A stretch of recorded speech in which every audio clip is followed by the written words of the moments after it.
রোগ নিরাময়ের মাধ্যম কি শুধুই ওষুধ? আসুন একটা হিসাব মিলিয়ে দেখা যাক।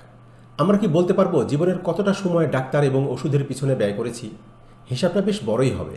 কারণ আমরা অনেকেই হাই প্রেশারের রোগী, রক্তের সুগার হু হু করে বাড়ছে, ডায়াবেটিস নিয়ন্ত্রণে রাখতে পারছি না কোনো মতেই, গ্যাস, অ্যাসিডিটি, কোষ্ঠকাঠিন্যের সমস্যা প্রতিদিনের, শারীরিক এবং মানসিক শক্তি দিন দিন কমছে তো কমছেই।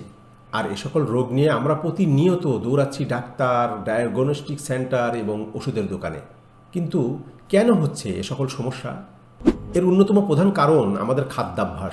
সকালবেলায় আমাদের নাস্তা বানানোর সময় হয় না। আমরা প্রতিদিন বাইরে জাঙ্ক ফুড, প্রসেস ফুড, কেমিক্যালযুক্ত খাবার খেয়ে আমাদের এই সকল রোগ তৈরি করছি। তাহলে সমাধানটা কি? সমাধান প্রতিদিনের খাদ্য গ্রহণে ঘরে তৈরি প্রাকৃতিক স্বাস্থ্যকর খাবারে অভ্যস্ত হওয়া। আমাদের বিএসটিআই অনুমোদিত হোমমেড প্রাকৃতিক সম্পূর্ণ কেমিক্যাল মুক্ত জবের ছাতু এইরকমই একটি খাবার, যা আমরা সকাল বিকালের নাস্তা ছাড়াও দুপুর কিংবা রাতের খাবার হিসাবে গ্রহণ করতে পারি। সহিহ বুখারীর 5417 নম্বর হাদিস মতে তালবিনা রুগ্ন ব্যক্তির হৃদয়ে প্রশান্তি আনে এবং শোক দুঃখ দূর করে। তালবিনা হলো জবের ছাতু, দুধ এবং মধুর সংমিশ্রণে তৈরি একটি সুন্নতি নরম খাবার। আজ থেকেই শুরু হোক আপনার প্রতিদিনের সকাল কিংবা বিকাল আমাদের হোমমেড জবের ছাতু তালবিনা দিয়ে। আমাদের ব্র্যান্ডের যে কোনো পণ্য অর্ডার করতে ভিজিট করুন www.amaderi.com। আমাদের পণ্য সুস্বাস্থ্যের জন্য।